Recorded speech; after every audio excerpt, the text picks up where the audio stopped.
പ്രിയമുള്ള സഹോദരന്മാരെ, സഹോദരിമാരെ, ഏവർക്കും ദൈവാനുഗ്രഹം എപ്പോഴും ഉണ്ടായിരിക്കട്ടെ.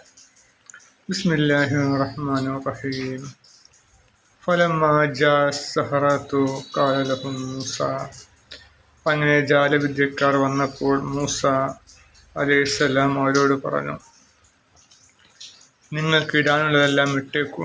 അങ്ങനെ ഒരു പ്രത്യേക ദിവസം തിരഞ്ഞെടുത്തു. മൂസാ നബീനെ ദിവസം തിരഞ്ഞെടുത്തു. കാരണം ഉത്സവ നാളിലായിക്കോട്ടെ, കാരണം എല്ലാവരും സമ്മേളിക്കുന്ന ദിവസമായിക്കോട്ടെ. അദ്ദേഹം മൂസാ നബി അങ്ങനെ പറഞ്ഞത് കൂടുതൽ ആളെ ഇത് കാണുകയും അങ്ങനെ അവർ പിന്നെ ഏകദേശ വിശ്വാസത്തിലേക്ക് വരാനും വേണ്ടിയാണ്. അതുപോലെ തന്നെ കൺകെട്ടല്ല,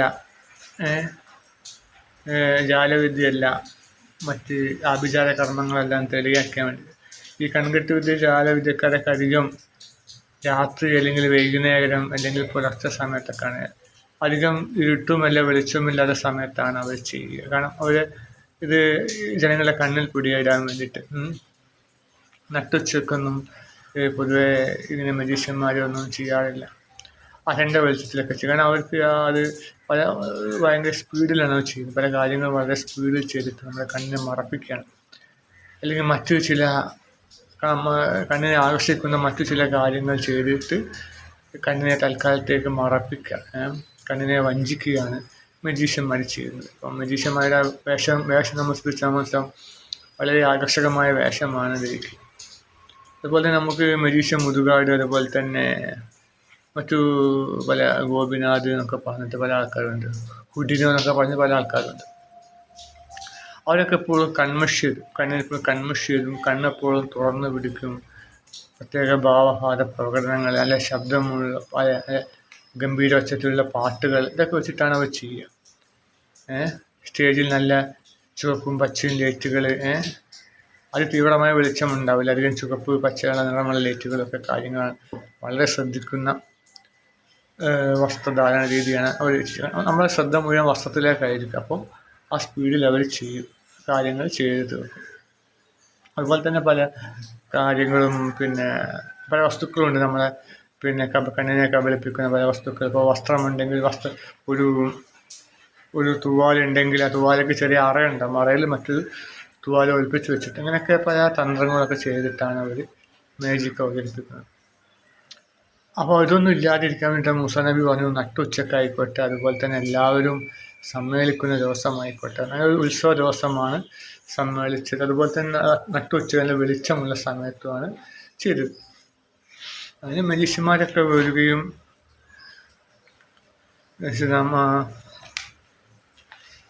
പിന്നെ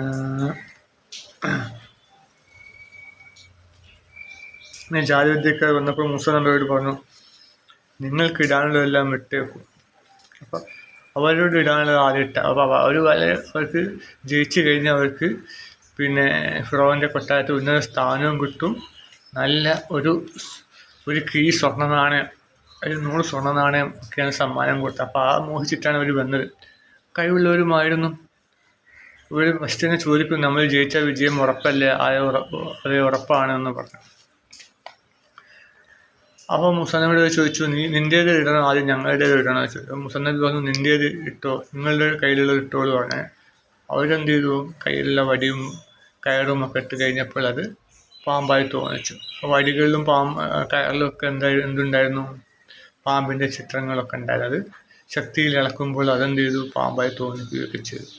അപ്പോൾ ഇത് കണ്ടപ്പോൾ മൂസാ നബി ഭയപ്പെട്ടു. ഒരുപാട് മജീഷ്യന്മാർ, ഒരുപാട് കയറും ഒരുപാട് പാമ്പുകൾ ഇങ്ങനെ എഴിഞ്ഞ് നടക്കുന്നതുമായി കണ്ടപ്പോൾ മൂസാ നബിക്ക് ഭയമുണ്ടായി. അതുപോലെ തന്നെ ആദ്യമായിട്ട് പിന്നെ തുവാ താഴ്വരയിൽ വെച്ചും അള്ളാഹു ദൃഷ്ടാന്തം കൊടുത്തപ്പോൾ പാമ്പ് എഴുന്ന കണ്ടപ്പോൾ മൂസാ നബി ഓടി. പാമ്പിനെ ചിലപ്പോൾ മൂസാ നബിക്ക് ഭയം ഉണ്ടാകുമായിരിക്കാം അള്ളാഹു വരെ. അപ്പോൾ മൂസാ നബി ഓടുകയും അപ്പോൾ അള്ളാഹു താക്കീത് നൽകി, എൻ്റെ സന്നിധിയിൽ വെച്ച് ദേവദാസന്മാർ ഭയപ്പെടാറില്ല എന്ന് പറഞ്ഞപ്പോൾ മൂസാ നബി വന്നു ആ പാമ്പിനെ എടുക്കാൻ വേണ്ടി പറഞ്ഞു. പൊതുവെ ഭയമുള്ള ആൾ പാമ്പിനെ എങ്ങനെ എടുക്കും, അങ്ങനെ അവസാനം എങ്ങനെ എടുത്തപ്പോൾ അത് സാധാ വടിയായിട്ട് മാറുകയും ചെയ്തു. അപ്പോൾ അത്രയ്ക്ക് പാമ്പിനോട് ഭയമുള്ള ഒരു വ്യക്തിയാണ് മൂസാ നബി. അപ്പോൾ ഇത്രയും പാമ്പുകളൊക്കെ കണ്ടപ്പോൾ മൂസാ നബി ഭയപ്പെട്ടു. ഞാൻ പരാജയപ്പെട്ട് കഴിഞ്ഞാൽ എനിക്ക് മരണം ഉറപ്പാണ് എന്ന് കഴിഞ്ഞ് ഭയപ്പെട്ടു. പക്ഷെ അള്ളാഹു പറഞ്ഞു, നിൻ്റെ കയ്യിലുള്ളത് ഇട്ടേക്കുകയാണ്. മൂസാ നബി വിട്ടപ്പോൾ എന്ത് ചെയ്തു, മുസനബിയുടെ പാമ്പ് യഥാർത്ഥ പാമ്പാണ്. ആ പാമ്പ് എന്ത് ചെയ്തു, ഇവരുടെ കയറിൻ്റെ മുകളിൽ കൂടെ വടിയുമ്മൽ കൂടെയൊക്കെ അഴിഞ്ഞു. കയറ് സ്പീഡിൽ അതിവേഗത്തിൽ ചലിപ്പിച്ചുകൊണ്ടിരിക്കുകയാണല്ലോ കയറ്. അപ്പോൾ അതിന്മേൽ കൂടെയൊക്കെ ഈ യഥാർത്ഥ പാമ്പ് അഴിഞ്ഞു കഴിഞ്ഞാൽ എന്ത് ചെയ്യും, അതിൻ്റെ ചലനം നിൽക്കും. ചലനം നിൽക്കുമ്പോൾ എന്തോ കയറാൻ തോന്നും, വടിയും കയറായി തോന്നും.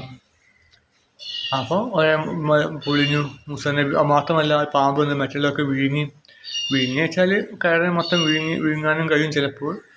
ഈ പാമ്പിൻ്റെ ചലനം മൂലം എന്ത് ചെയ്യുക, അത് കയറായിട്ടും വടിയായിട്ടും ജനങ്ങൾ മനസ്സിലാക്കി അങ്ങനെയും ആവാം.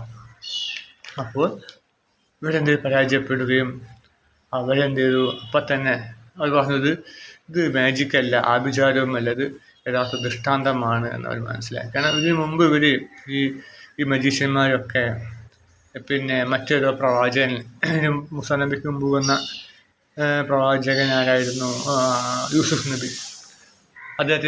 അദ്ദേഹത്തിനും കുറേ അള്ളാഹുവിൽ നിന്ന് കുറേ ഗ്രന്ഥങ്ങളല്ല അരുളപ്പാടുകൾ, ഏടുകളൊക്കെ തന്നെ കിട്ടിയിട്ടുണ്ടാവും. അല്ലെങ്കിൽ അതിന് മുമ്പുള്ള യക്കൂബ് നബിയുടെ പല ഏടുകളും കാര്യങ്ങളും ഒക്കെ അവർക്ക് കിട്ടിയിട്ടുണ്ട്. അപ്പോൾ അവരൊക്കെ അതിനെപ്പറ്റി അറിയുന്നവരൊക്കെ ആയിരിക്കും. അതുകൊണ്ട് അവർ പറഞ്ഞത് ഇത് മേജിക്കോ അല്ല, ആഭിചാരമല്ല, ഇത് യഥാർത്ഥ ദൃഷ്ടാന്തമാണ് അവർ മനസ്സിലാക്കുകയും. അതിൽ വല്ല മൂപ്പന്മാരൊക്കെ ഉണ്ടാവും, മനുഷ്യന്മാരിൽ മൂപ്പന്മാരൊക്കെ ഉണ്ടാവും, അറിവുള്ളവരൊക്കെ ഉണ്ടാവും. അപ്പോൾ അവർ പറഞ്ഞു ഇത് മേജിക്കോ എന്നല്ല, ഇത് ദൃഷ്ടാന്തമാണെന്ന് പറഞ്ഞു വരുന്നത്. അവർ എല്ലാവരും മുസാനബിയുടെ ഹാറൂൻ്റെയും റബ്ബിൽ വിശ്വസിച്ചിരിക്കുന്നു അവർ പറഞ്ഞു. അതിന് മുമ്പും ഈ മേജിക് പരിപാടി തുടങ്ങുന്നതിന് മുമ്പ് മുസനബി നല്ലൊരു പ്രഭാഷണം നടത്തിയിരുന്നു. ഏകനായ അള്ളാഹുവിനെ മാത്രം ആരാധിക്കാവൂ, അവനാണ് എല്ലാത്തിനും കഴിവുള്ളവൻ, നിങ്ങൾ കൊണ്ടുവരുന്നത് മാരണമാകുന്നു, ആഭിചാരം കൺകെട്ട് വിദ്യയാണ്, അതൊന്നും നിലനിൽപ്പില്ല, അള്ളാഹുവിൻ്റെ മാത്രമേ നിലനിൽപ്പുള്ളൂ, അള്ളാഹു നിങ്ങളെ സഹായിക്കും, എത്ര വല്ല ഭരണാധിപന്മാരിൽ നിന്ന് നിങ്ങൾ രക്ഷിക്കും, എല്ലാത്തിനും കഴിവുള്ളവനാണ് എന്നൊക്കെ നല്ലൊരു പ്രഭാഷണം മുസാനബി നടത്തിയ ശേഷമാണ് ഇത് ചെയ്തത്. അപ്പോൾ അവർ ഉടനടി മുസാനബിയിൽ വിശ്വസിക്കുകയും ചെയ്തു. അത് കണ്ടപ്പോൾ ഫിറോൻ്റെ ദേഷ്യം ഇരട്ടിച്ചു. ഫിറോൻ പറഞ്ഞു, നിങ്ങളൊക്കെ ഒത്തുകളിച്ച് വന്നാണ്. മുസാനബി ഈ മജീഷ്യന്മാരോടൊക്കെ ആദ്യം പറഞ്ഞിട്ടുണ്ടാവും, നിങ്ങൾ ഇങ്ങനെ രാജ്യങ്ങളിൽ പോയി നിന്നോളൂ, കുറച്ച് കഴിയുമ്പോൾ പിന്നെ രാജഭടന്മാർ വന്നിട്ട് നിങ്ങൾ വിളിക്കും, അപ്പം നിങ്ങൾ വന്നാൽ മതി എന്ന് പറഞ്ഞിട്ട് എല്ലാവരും കൂടി ഒത്തുകളിച്ചാണ് ഫിറോൻ പറയുകയും എല്ലാവരും ഞാൻ പിന്നെ ചുട്ടുകളയും എന്ന് പറഞ്ഞവരെ പിന്നാലെ ഓടുകയും അന്നാണെങ്കിൽ പിന്നെ നിങ്ങൾ ചുട്ടുകളയെന്ന് താക്കീത് കൊടുക്കുകയും ചെയ്തു. അങ്ങനെ വിശ്വസിക്കാൻ ഒരു അവസരം കൊടുത്തു, നിങ്ങൾ ഒരാഴ്ച അവധി തരാം, അതിന് മുമ്പ് നിങ്ങൾ വിശ്വസിക്കണം, പിന്നെ ഞാനാണ് ഇവിടുത്തെ രാജാവ്, ഞാനാണ് ദൈവമെന്ന് നിങ്ങൾ വിശ്വസിക്കണമെന്ന് ഫിറോൻ കൽപ്പിച്ചു. പക്ഷെ അവർ ഒരാഴ്ച കഴിഞ്ഞപ്പോഴൊന്നും ഇവരെന്ത് ചെയ്തില്ല, അതൊന്നും ഉൾക്കൊള്ളാൻ തയ്യാറായില്ല. മൂസാ നബിയുടെയും ഹാറൂനിലെയും ദൈവത്തിൽ അവർ വിശ്വസിച്ചു. അപ്പോൾ അത് ഫിറോൻ ചൊടിപ്പിക്കുകയും അന്ന് രാത്രി തന്നെ അവരെ പിടിക്കാൻ വേണ്ടി ഭടന്മാരോട് കൽപ്പിക്കുകയും ഫിറോനും ആ കൂട്ടത്തിൽ തന്നെ പുറപ്പെടുകയും ചെയ്തു. അങ്ങനെ അവർ ഒന്നടങ്കം മുങ്ങി ഒടുങ്ങുകയും ചെയ്തു. ഇങ്ങനെ ദുഷ്ടന്മാരായ എല്ലാ ഭരണാധികാരികളും ഒടുക്കം നശിച്ചിട്ടുണ്ട്.